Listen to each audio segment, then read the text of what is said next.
반갑습니다. 한자로 배우는 원불교를 맡은 홍익학당 대표 윤홍식입니다. 오늘은 지난 시간에 이어서 사리연구에서 우리가 직면하는 사태를 12이해로 설명드렸었죠. 12이해를 많이 나오는 한자니까 한번 알아보고 또 우리 3학 중에 마지막 작업치사로 나아가도록 하겠습니다. 12이해에서 옳다, 옳을 시자, 아닐 비자, 이거는 뭐 너무 기본인데요. 어떻게 이 글자가 이런 의미를 갖게 되는지 한번 보시죠. 이게 지금 태양이면요, 밑에는 바를 정자죠. 사실은 바를 정자랑 같습니다. 그래서 지금 이렇게 돼 있는데, 요거는 뭐가 옳다는 거예요. 태양이 올바르다 이런 의미잖아요. 그러니까 이거는 정오로 의미입니다. 정오. 딱 태양이 딱 지금 정오다. 예전에 이렇게 규표라고요. 이렇게 막대기를 세워놓고 봤어요. 그래서 이 금문 같은 데 보면 요 막대기도 있습니다. 그러니까 막대기에 태양이 딱 이제 정확히 선 겁니다. 그러니까 지금은 정오다. 그러니까 정확하다.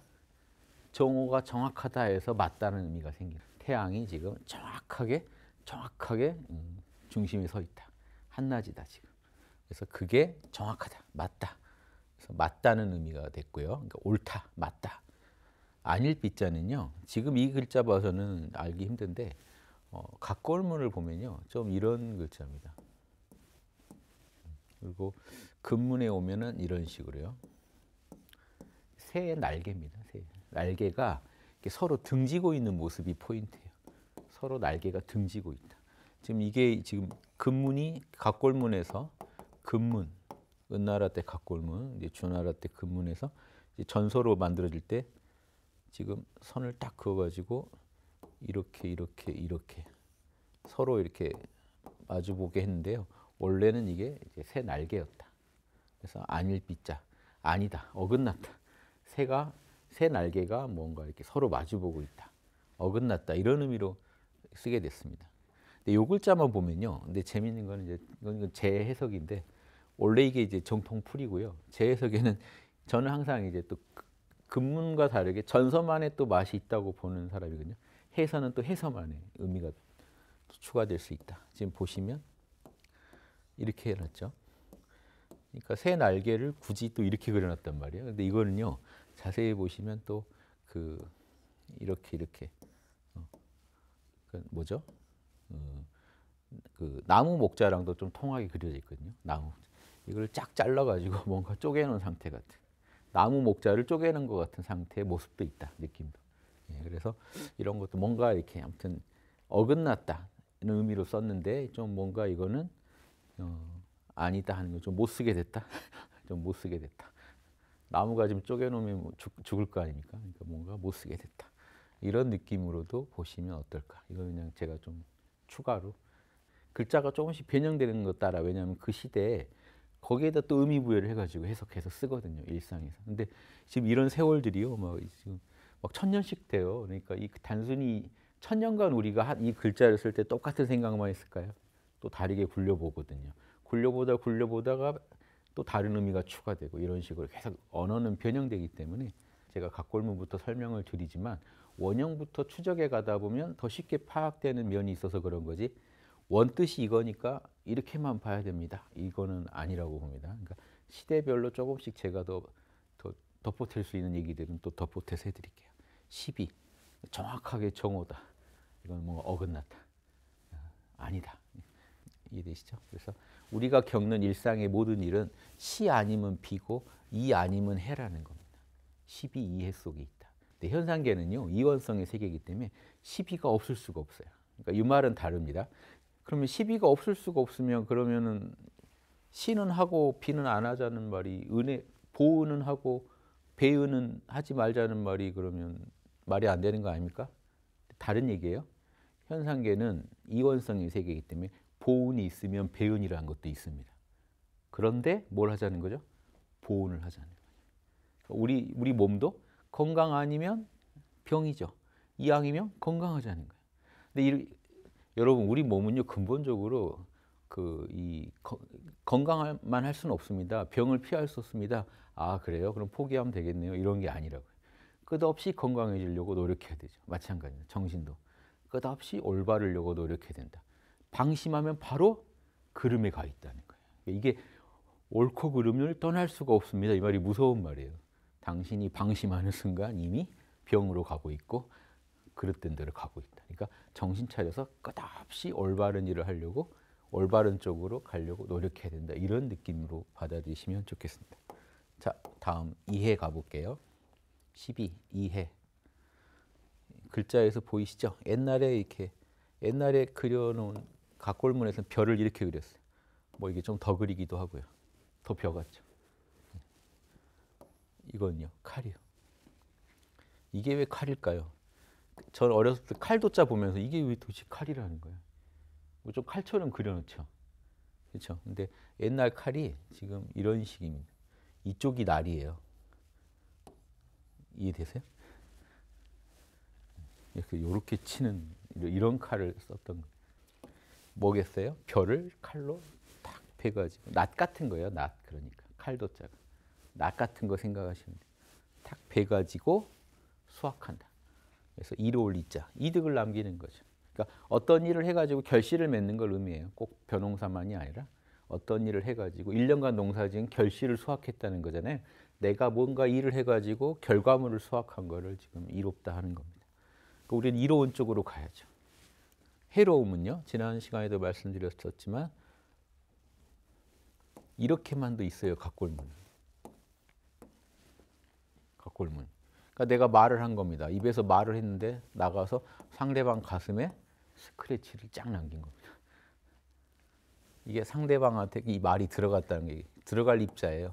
들어갈 입자가 지금 그 집을 의미하는 집면자처럼 됐는데 원래는 이제 이렇게 그리면 됩니다. 이리시죠. 내가 뭔가 말을 해서 상대방한테 상처 주는 걸 해롭다고. 그러니까 상대방도 이로움을 얻으면 기분 좋아 웃겠죠. 그러니까 상대방을 행복하게 해줘야지 불행하게 만들면 안 되겠죠. 기를 살려줘야지 기를 죽이면 안 되겠죠. 근데 우리는 항상 딱 한마디 던졌을 때요. 상대방은 기가 죽든가 기가 살든가 이게 탁 펼쳐진단 말이에요. 그래서 이게 우리가 경험하는 사태입니다. 일의 영역, 사태. 원리. 근데 왜 이렇게 되는 거지? 대소유무. 육군을 운전을 잘해야 돼. 육군 운전을 잘하자. 그래서 이 전체가 육군이 본래 갈무리하면 하나거든요. 제가 이런 식으로 그 동양은 오행으로 얘기하니까요. 손가락 5개가로 설명하기 좋아요. 육군은 6개라 제가 딱 들어맞지 않지만 대소유무는 이해하기 쉽죠? 대는 이겁니다. 이게 소예요. 쪼개졌잖아요. 대는 통합됐잖아요. 나눠지지 않았잖아요. 그러니까 나눠지지 않은 공적영지가 쫙 펼쳐지면 육군으로 굴러갑니다. 그래서 이 육군이 생멸. 육군의 유무가 일어나요. 보세요. 대에서 소가 펼쳐지고 유무. 왜 유무냐? 육군이 나타났다 사라졌다 하잖아요. 보였다 안 보였다. 들렸다 안 들렸다. 슬펐다가 슬픔이 사라지고 기쁨이 나타났다가. 그렇죠? 마음이 어지러워졌다가 고요해졌다가. 이게 대소유무의 세계다. 이건 원리고요. 이 원리로 인해서 펼쳐지는 결과물은 시냐, 비냐, 이냐, 해냐. 그래서 이 결과물을 그려놓다면 이렇게 그릴 수 있죠. 자, 이론상의 세계에서 결과물이 펼쳐지면 이쪽, 오른쪽, 이로운 쪽으로 결과물이 쌓여갈 수 있고 해로운 쪽으로 결과물이 쌓여갈 수 있죠. 이러면 진급, 이쪽은 강급. 이거는 그릇된 거, 해로운 것만 자꾸 하면 그 업이 쌓여서 결과물을 또 낳겠죠. 요 그림들 한번 이해해 보시면 좋겠습니다. 이런 내용들이요 끝없이 반복되니까 웬만하면 이해하실 거예요. 자꾸 보시다 보면 작업치사. 그래서 실제로 업을 짓는다. 그럼 업을 짓는다는 건 뭐냐? 아까 얘기했던 육군 작용을 업이라고 하는 작업이라고 합니다. 육군을 굴리는 거를 작업이라고 합니다. 우리가 육군 안 굴리고 할 수 없다는 거예요. 정신수양에서요. 정신수양에서는 뚜렷하고 조금 더 쪼개지지 않은 고요한 정신을 만났어요. 정신수양을 통해. 그런데 지금 작업치사는요. 이게 진공의 세계라면 묘유의 세계입니다. 육군작용이 굴러가는 거예요. 업 지어야 된다는 거예요. 실제로. 진공이면 정신수양이 진공 쪽이면 이쪽은 지금 묘유 쪽이죠. 작업치사. 업을 지어야 된다는 거예요. 업을 지을 때는 뭘 해야 돼요? 시와 이는 있게 하고, 이거는 정의 쪽이죠. 제 전라도라 이 발음이 잘 안 돼. 불의는 해로움과 비죠. 없게 하라. 이 답니다. 작업치사. 업을 질 때 취할 건 취하고 버릴 건 버려라. 근데 업은 꼭 지어라. 이게 다른 거예요. 이게 대승사상이에요. 소승은요, 작업이란 말을 안 좋아해요.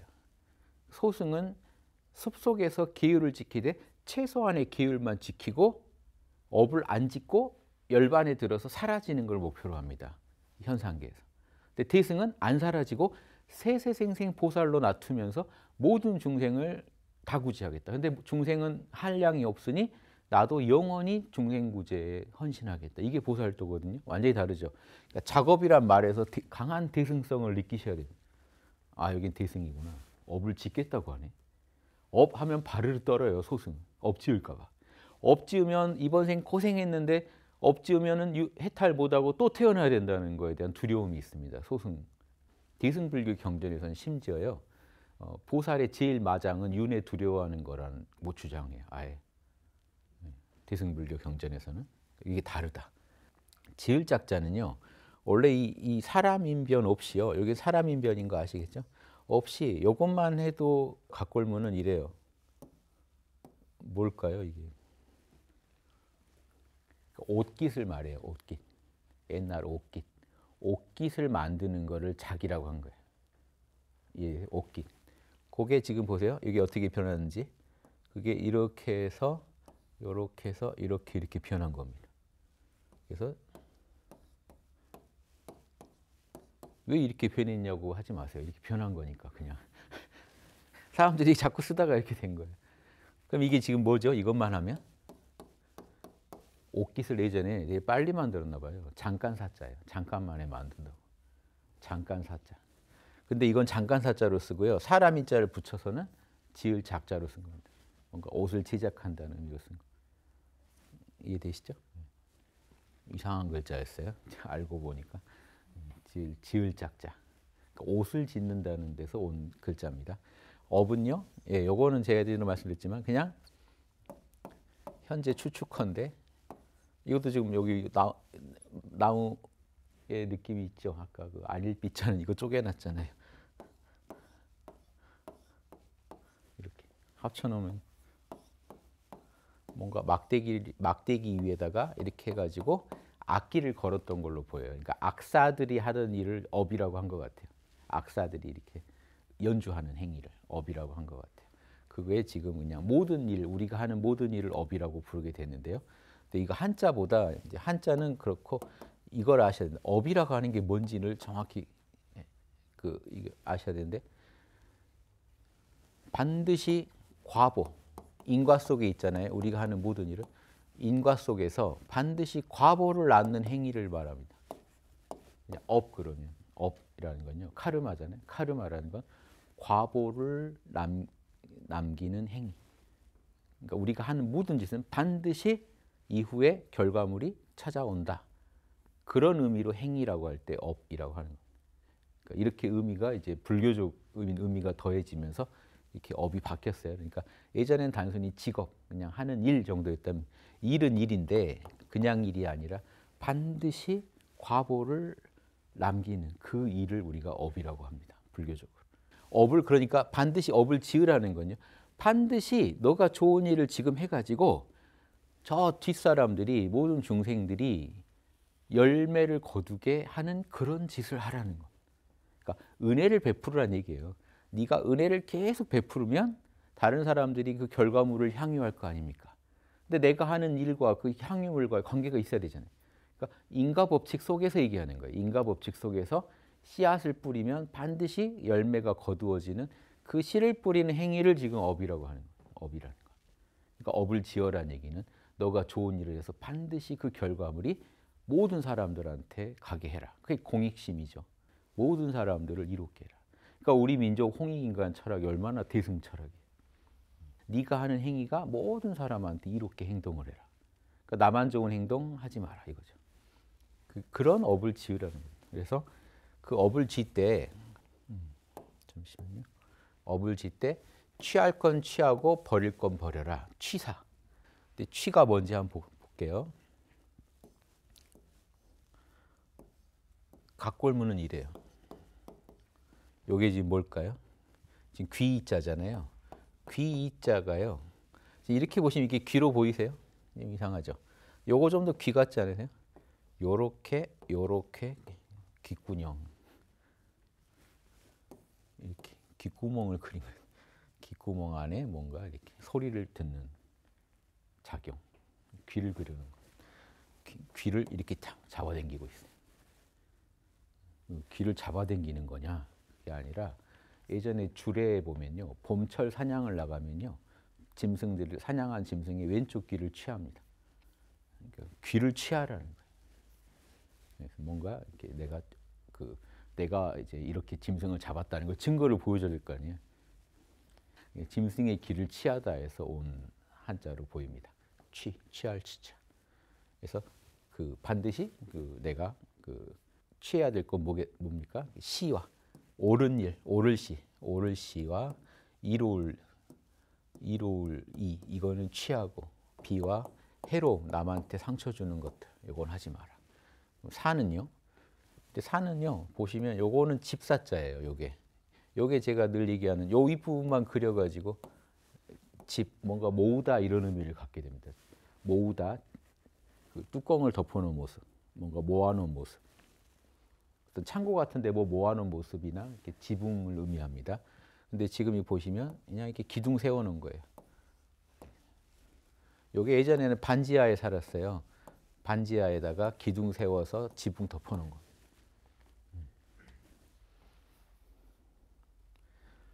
그런데 여기에다 지금 이거 손이잖아요. 5손가락. 손을 해놓고 버릴 사자라고 했어요. 이게 왜 그러냐? 요 사가 집의 의미는 있는데요. 나중에 예전에는 이런 집에 살았을 거 아니에요. 근데 나중에 시대가 변하다 보니까 이런 데 안 살죠. 그러니까 이런 집은 이제 뭐가 됐냐면 임시 거처가 돼요. 농사 지을 때 그냥 요즘 같은 컨테이너에 그냥 머물면서 일 처리하잖아요. 그런 임시 숙소가 돼서 버려진 손으로 물건을 버리듯이 뭔가 버려진 임시 숙소를 의미한 거예요. 그러니까 적당히 쓰다가 버려야 되잖아요. 버리고 또 나와야 되거든요. 거기 계속 살지 못하거든요. 그러니까 필요할 때만 쓰고 빠지는 집. 그래서 버려졌다 이런 데서 이제 버릴 사자를 의미하게 됐습니다. 그래서 취사는 확실히 내가 내 것으로 취하다. 사는 이게 내 벌이다 이런 뜻이니까 업을 반드시 짓되 지어야 할 그러니까 이 업을 어떤 업을 지을 거냐? 취할 업, 버릴 업인 거죠. 이런 업은 절대 짓지 마라. 이런 업은 반드시 해라. 이게 작업치사입니다. 자, 여기까지요. 자, 이제 8조의 세계로 가보겠습니다. 이 또 정전에 나와 있는 지금 정전을 제가 따라가면서 나와 있는 한자들을 가지고 설명드리다 보니까 한자 설명과 정전의 핵심 교리 설명이 함께 갑니다. 그래서 한자로 배우는 원불교예요, 지금. 그래서 이 8조 부분이 또 따로 설명돼 있잖아요. 정전에 보시면. 그래서 8이라는 거는 나누다는 겁니다. 나누다. 동서남북으로 나누다 그러면 자, 그렇죠? 동서남북이죠. 이렇게 나누다. 이 넉사자가 돼요. 사방으로 나눴으니까. 한 물건을 쪼갰다. 작을 소자가 됩니다. 사사롭게 취한 거를 쪼갰다. 공자가 됩니다. 그러니까 이게 팔자가 다양하게 쓰이죠. 쫙 쪼갰다. 제일 쪼갤 때 제일 많이 쪼갠 게 이제 예전에 팔방으로 쪼갠 거죠. 8팔자가 됩니다. 팔방으로 쫙 찢었다. 그래서 8조, 조목조자가 또 재미있는데요. 팔이야 뭐 그러니까 다양하게 또 적용되는 경우가 많아서 말씀드렸고요. 8개의 조목이라는 거잖아요. 조목조자는 보시면 이거 낯익지 않으세요? 이거 다글술자에서 봤던 장면 아닙니까? 사람을 똑바로 서게 한다. 또 회초리 있네요. 여기도 회초리 들었습니다. 근데 나무 목자를 그려놨네요. 포인트가 뭐라는 거죠? 회초리가 포인트라는 거예요. 여기서 읽어내셔야 만점을 받을 수 있어요. 어떠세요? 회초리, 나무 조각, 가지조자예요. 가지조자. 그러니까 이 나무가 전체 한 부분이죠. 그러니까 전체 나무 중에 한 가지를 의미하다 보니까 조목, 어느 전체 한 조목을 의미할 때 조목조자 아니면 가지조자입니다. 원래 뭐라고요? 요 회초리에서 나온 회초리. 체벌 문화가 너무 싫다 하는 분들은 이건 옛날 문화니까. 뭔가 사람은 좀 이게 따끔하게 좀 혼이 나야 정신 차린다 이런 메시지가 들어있다 정도로만 보시면 되겠어요. 좀 정신 나가 있을 때는 약간 정신 차리게 뭔가 단속을 해야 된다 하는 의미로 단속하다 이런 느낌으로 보시면 되겠어요. 이런 글자가 등장하면 저 같은 경우는 그렇게 풀거든요. 좀 단속하다, 단도리하다, 정신을 챙기다, 딱 챙기게 해야 되잖아요. 마음도 우리 펼쳐져 있으면 늘어져 있거든요. 마음 챙김이라고 그러잖아요. 마음도 챙겨야 정신이 바짝 들죠. 그런 느낌으로 고대 한자를 이해하시면 좋겠고요. 이거는 나아갈 진짜 진행사조라고 합니다. 사조 중에 8조 중에 진행사조. 이것도요. 진행시켜야 할 사조입니다. 나아갈 진짜. 나아갈 진짜는 요 세추자죠. 기억나시죠? 새라는 거. 요렇게 해가지고 요렇게 날개 달린 새. 요게 지금 위에가 이렇게 변형돼가지고 요 머리 부분이 요렇게 변형됐어요. 밑에는 그대로고요. 이렇게 세추자가 새가 날아가는 거예요. 새가 쫙 날아가는 모습을 나아갈진 하는 거. 새처럼 한번 시원하게 뭐 걸리는 게 없잖아요. 새는 막힘없이 나아가잖아요. 막힘없이 나아가야 할 그게 이거는 사거리죠. 길을 걸어가야 할 막힘없이 새처럼 날아서 나아가야 할 사조. 이거는 추진해야 될 사조입니다. 우리가 진행시켜야 돼요. 핵심이 뭔지 보시죠. 신 먼저 믿을 신자.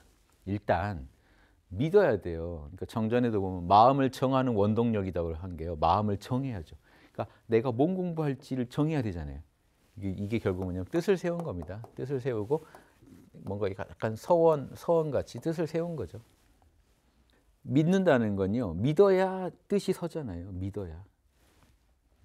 서원은 또 이 분하고도 통하는 게 있습니다. 이 뜻과 서원은. 근데 먼저 내가 가고자 하는데 강한 뜻을 세우려면 믿어야죠. 믿어야 이 뜻이 서죠. 그러니까 믿음이 있어야만 우리가 뜻을 세울 수 있고 거기에 대해서 강한 서원을 세울 수 있습니다. 믿지도 않는 걸 어떻게 내가 서원해요? 내가 반드시 보살이 되겠는데 믿지를 않는데요. 내가 보살이 될 거란 걸. 내가 보살이 될 것도 믿지 않으면서 성불재중하겠습니다. 아무 의미 없는 얘기죠. 그러니까 믿어야 분발을 해가지고 서원을 하겠죠. 아무튼 강한 뜻을 세우고 서원을 세우는데 기초다. 제일 기초다. 그러니까 마음을 정하는 원동력이다. 그 다음에 마음을 이렇게 추진하는 원동력은 분입니다. 이게 분노 분자잖아요. 근데 분노인데 좋은 분노예요. 그러니까 남한테 분노하는 게 아니고요. 어제의 나한테 분노하는 겁니다. 자기와의 싸움이죠. 왜 나는 부처가 못 된다는 거야? 이거죠. 이게 올바른 분노입니다. 이제 남을 향하는 분노가 아니라 자기를 분발시키는 걸 말해요. 그러니까 먼저 믿어야 된다. 근데 보통 우리가 믿으려면 불보살의 말을 믿는 거죠. 그러니까 이게 남의 말을 믿는 거예요. 남이 이렇게 입에서 위쪽으로 이렇게 말이 퍼져나간 거죠. 와이파이처럼 이렇게 퍼져나간 거예요.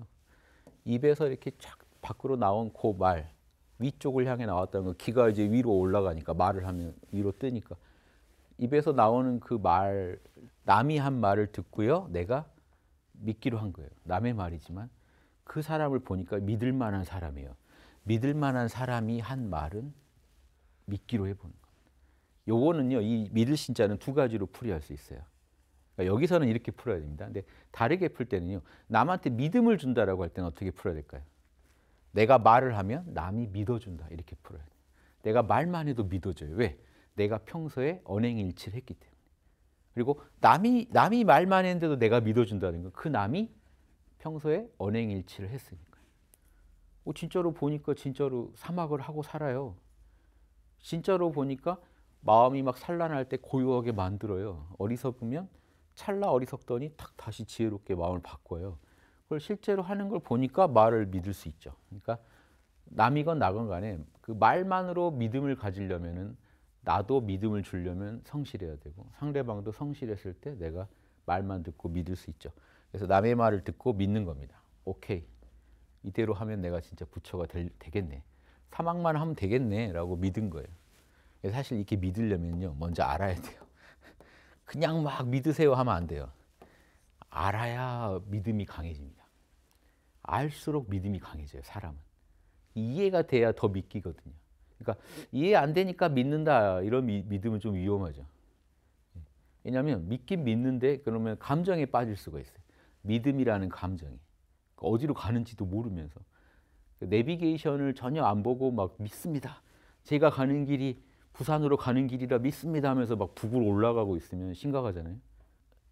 내려갈수록 부산 가까이 간다는 느낌이 들수록 더 믿음이 생기겠죠. 그러니까 알아야 더 믿음이 생긴다. 아무튼 이게 다 공부는 연결되어 있는데 일단 이 믿음이라는 것만 말씀드려봤습니다.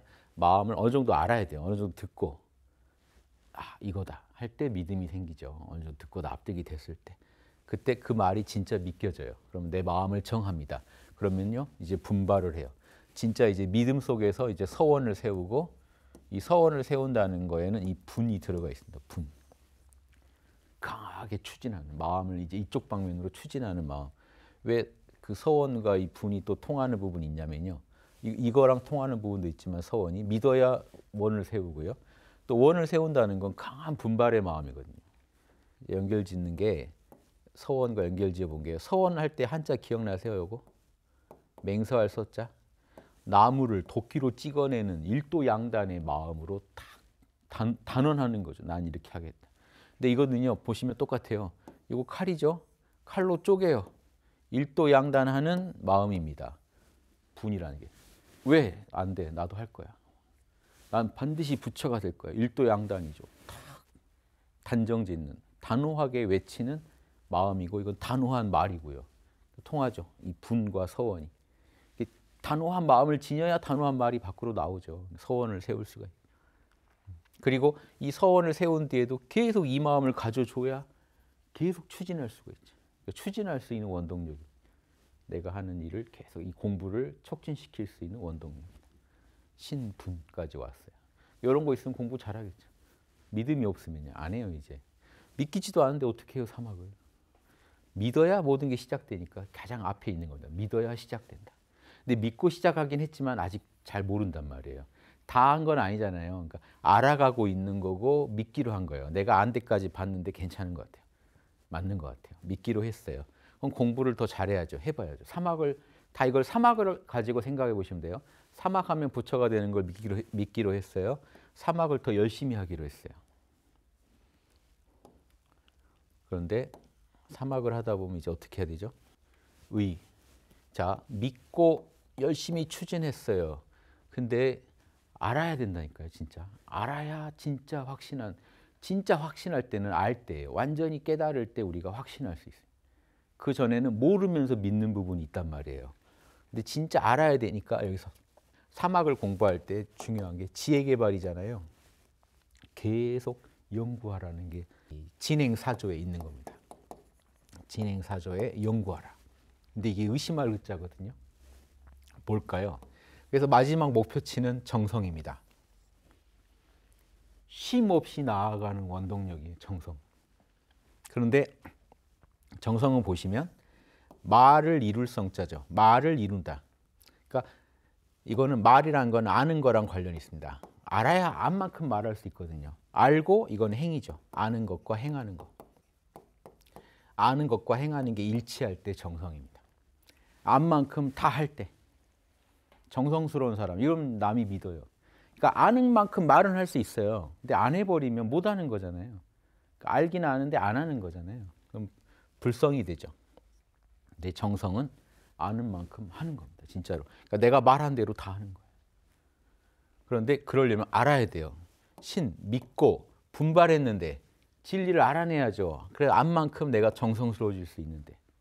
그래서 알아내는 과정을 그려놓은 게 지금 알아내는 그 원동력이 이건데 자 보세요. 이 글자는 어떻게 생겼을까요? 요게요. 입이에요. 입. 이렇게. 그럼 요거는요. 팔이요. 요거는 다리요. 그냥 사람을 멋지게 그려놓은 겁니다. 그러다 보니까 지금 이렇게 이상한 글자가 됐죠. 화살시자가 되고. 근데 화살시자가 원래 이거거든요. 그러니까 위에는 입이고. 그러니까 이해되세요? 사람을 분해해가지고 이렇게 만들어버린 거예요. 이런 이상한 일이 또 일어납니다. 글자의 역사를 보면. 실제로 그냥 이겁니다. 요건요. 막대기예요. 지팡이 짚고. 원래 갖고 오면 그냥 이래요. 딱 보시면 알겠죠. 뭐죠? 물어보는 거예요. 이해되세요? 이렇게. 여기 어디야? 어디로 가야 돼? 길 떠났는데 가다가 내가 지금 잘 가고 있는지 모르겠잖아요. 이게 옆 사람한테 물어보는 거예요. 뒤돌아보면 물어보거나 옆 사람한테 물어보는 거예요. 그게 지금 이 사람이 이렇게 왔고요. 자, 사람이 이렇게 지금 왔고요. 지팡이가 이렇게 동그랗게 이집트 지팡이처럼 바뀌었어요. 파라오들 들고 있는. 여기는 발입니다. 그래서 이렇게 길 가는 사람이 지금 이렇게 길 가다가 묻고 있는 상황이다. 길을 몰라서. 자, 모르면 뭐라고요? 물어봐라. 그냥 가지 말고 모르면 물어봐라. 빠른 오판을 하지 말고 물어봐라. 그러니까 믿고 마음을 정하고 사막을 닫기로 정하고. 그러니까 사막을 안 하고 쉬고 있는 나 자신한테 분노하면서 계속 마음을 분발하면서 단호하게 마음을 먹고 가고. 그런데 그 과정에서 열심히 노력만 해서 안 돼요. 빠른 실행만 있으면 안 된다 그랬죠. 판단이 정확해야죠. 그래서 바르게 판단하면서 가라. 그러다 보면 아는 만큼 이루는 경지. 정성스러워서 멈추지 않으면서 공부가 진행되는 그 경지까지 갈 것. 그러니까 내가 아는 만큼 정성스럽게 끊어지지 않게 공부를 닦아가는 경지에 이를 거다. 그럼 이렇게 이 네 가지만 갖추면 사막 성공은 마타는 거 아닙니까? 끝없이 믿어요. 사막을 닦으면 된다는 걸. 쉬지 않고 분발해요. 모르면 항상 물어보고 연구해요. 그리고 정성을 다해요. 안 멈춰요. 자, 그러면 여기까지 진행 4조입니다. 그러면 8조라고 했죠? 그러면 나머지 4조가 있겠죠. 요 정반대에 있는 것들입니다. 불신, 탐욕, 나우 해가지고 요거는 아까 이거 배우신 한자죠. 뭐죠? 버릴사자, 버릴련자, 사연사조라고 합니다. 버려야 할 사조. 요거는 아까 손으로 집을 버린 거죠. 요건 손으로 뭘 버렸을까요? 요게요. 뭔지 아시겠어요? 이건 달월자가 아니라 고기육자입니다.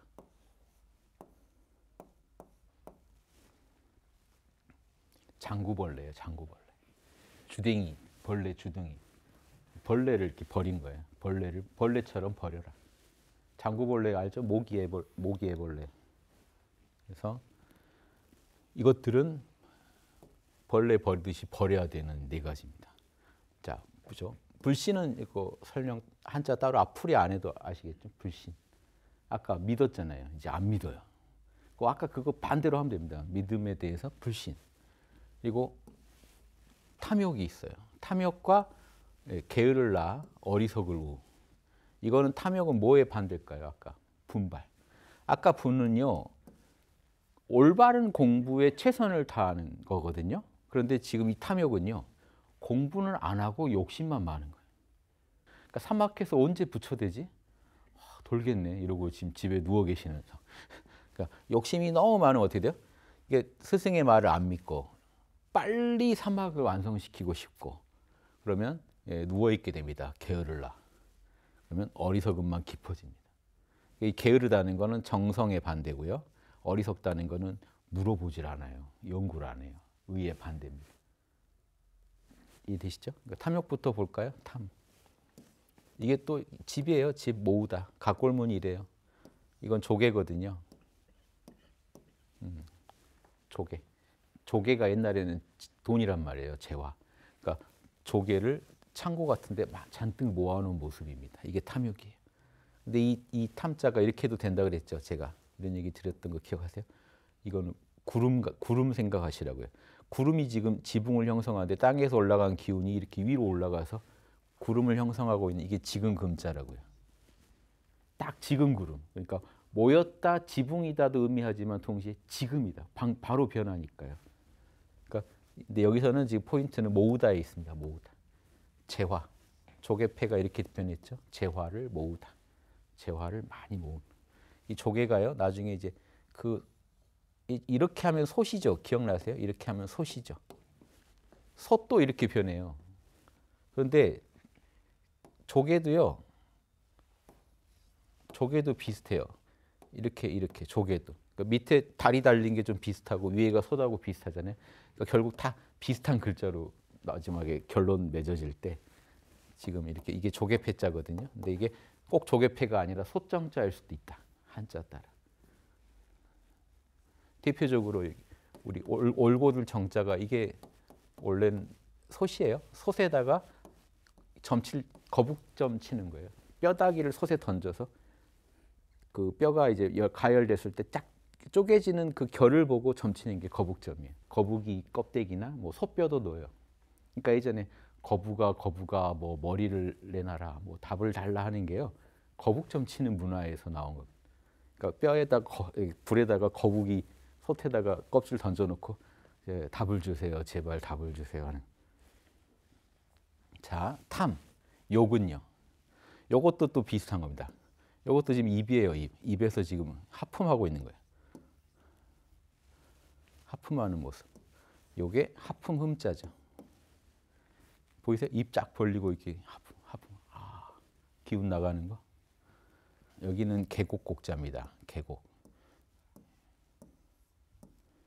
물이 흘러서 고이는 그런. 산에서 물이 흘러서 고이잖아요. 계곡이. 자, 이게 다 뭐냐? 욕망이란 건요. 평지에서는 우리가 욕망이 없습니다. 마음이 평지라면, 평탄하다면 고리패입니다. 이만큼 뭔가 부족하다고 생각하면 욕망입니다. 그러니까 입 다물고 있으면 입이 안 패이죠. 하품할 때 구덩이가 패이죠. 포인트가 구덩이에요. 계곡도 산이 깊으면 골이 깊다. 골이 확 패여요. 입에 구멍이 생겨요. 이게 문제입니다. 그 채널 돌리다 그 홈쇼핑 그 물건을 마주하기 전까지는 내 마음이 평탄했어요. 근데 봤어요. 그렇죠? 너무 멋진 옷이나 뭘 봤어요. 뭐 이 구성, 뭐 이 가격에 이 구성 이제 안 된다. 막 이런 딱 봤어요. 구덩이가 패였는데 아 메꾸고 싶다 정도거든요. 근데 마감 임박 그러면 빨리 메꿔야겠다. 지금 아니면 이 구덩이를 메꿀 수가 없겠다까지 가요. 그 욕망이 막 이제 깊어지. 이해되시죠? 그러니까 이거를 결국 어떻게 끝나요? 택배 아저씨가 와야 끝나죠. 채워집니다. 사야 끝나요. 그럼 이제 딱 또 집에 사고 나면요, 늘 집에 있던 애 같아요. 신선함이 떨어지고. 근데 이제 좋은 추억은 뭐가 있죠? 신상을 받았을 때 그 추억. 그럼 다시 다른 신상 없나? 제 마음이에요. 제 마음을 연구해 본 결과 다시 찾다 보면 또 있어요. 그러면 얘를 또 사면 그때 그 기쁨을 얻겠지 하고 우린 또 예측하고 또 구덩이를 파고 메꾸고 이 짓을 계속 하는 거죠. 이게 욕망 욕자에 다 들어있어요. 한자에. 얼마나 지혜로운 글자예요. 그래서 이 탐욕이라는 건 공부는 안 하고 엄청난 갈망은 있는 거예요. 분발을 해서 공부를 해야 되는데 분발은 안 하고 일을 추진하는 분발력은 없고 게으른 중에 욕심만 막 마음만 앞서가는 거예요. 마음만 앞서가는 거예요. 이게 탐욕이죠. 공부가 안 됩니다. 이러면.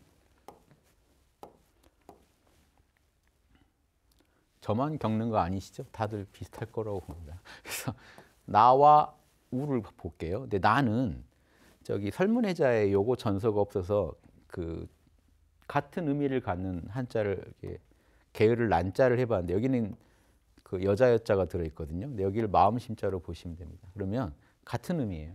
뭐냐면 요게 포인트거든요. 요거. 이게 의뢰할 내자입니다. 의뢰할 내자. 의지할 내자. 왜 그런지 보세요. 칼루요. 칼 나왔습니다. 칼루요. 조개를 어떻게 잘 다듬어서 나무에다가 이거 나무죠. 나무 중간에다가 묶어 놓은 겁니다. 그러니까 뭐냐면 그 조개를 분류해 가지고 묶어 놓은 거예요. 그럼 이게 뭐라고요? 돈이라고 그랬죠. 여러분 돈을 잔뜩 돈 묶음을 잔뜩 쌓아 놓은 거예요. 의지할 내자가 이런 기분 안 드시겠어요? 자, 이거 믿고 일하시겠어요? 이제 일 안 합니다. 그래서 늘어져 있는 사람을 그려놓은 게 지금 게을러 안 짜고 그 마음을 하는 게 지금 나태할 나자입니다. 그죠? 돈이 많아요. 그러니까 옛날에도 그랬다는 거죠. 옛날에도 조개를 많이 묶어놓은 사람은 누워 있더라. 일을 안 하더라. 꼭 뭐 누워 있다기보다 놀러 다니겠죠. 나태하더라. 그러니까 이건 정성의 반대입니다. 공부가 끊어져 가지고 쉬고 있는데 움직일 생각이 없는 거예요. 자, 우는요. 이게 긴 꼬리 원숭이 우자입니다. 원숭이 머리고요. 원숭이 꼬리가 있고요. 이렇게 발이 달렸대요.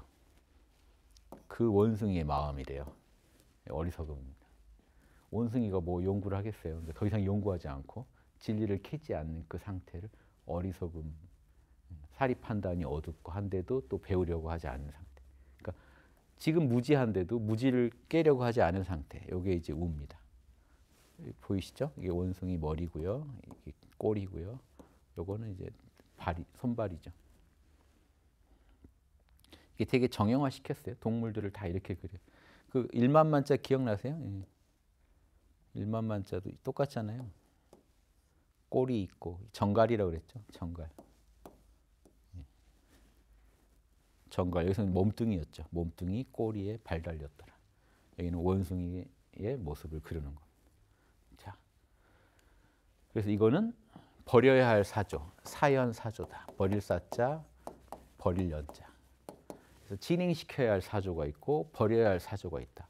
합해서 8조목입니다. 요 8조목을 알아야 되는데 8조목을 다 배양하자가 아니에요. 그러니까 사조만 배양해야 돼요. 벌써 작업 취사랑 연결되죠. 취해야 할 4조목과 버려야 할 4조목을 정확히 알아서 취할 건 취하고 버릴 건 확실히 버려요. 그러니까 그러면 취할 것만 해놓지 버릴 건 또 왜 해놓으셨나요? 굳이 버리라고요. 이거죠. 그러니까 혹시 갖고 있는지 보라고요. 불신이 있으면 버리시라고요. 탐욕이 있으면 급하게 빨리 성취시키고 싶은 마음이 있으면 내려놓으라고요. 그거죠. 어제 그 입문해가지고 오늘 부처가 왜 안 되나요? 왜 하루 만에 막 이러면 안 되잖아요. 그게 탐욕이잖아요. 분발심은 좋은데 탐욕은 안 된다. 그리고 공부를 안 하고 있어요. 나태해도 안 된다. 혹시 어리석은데 묻고 있지 않다면 물어봐라. 연구해라. 의심해라. 그러니까 내가 다 아는 게 아닌데 왜 공부를 하고 있지 않는지 돌아보고 의심하고 더 자명한 답을 찾아 나아가라. 이렇게 해가지고 공부하면 사막이 오히려 이렇게 벌면 원하지 않아도 더 빨리 성취되겠죠. 욕심을 안 부려도. 이게 이제 그 8조의 핵심입니다. 여기까지 오늘 하겠습니다. 경청해 주셔서 감사합니다.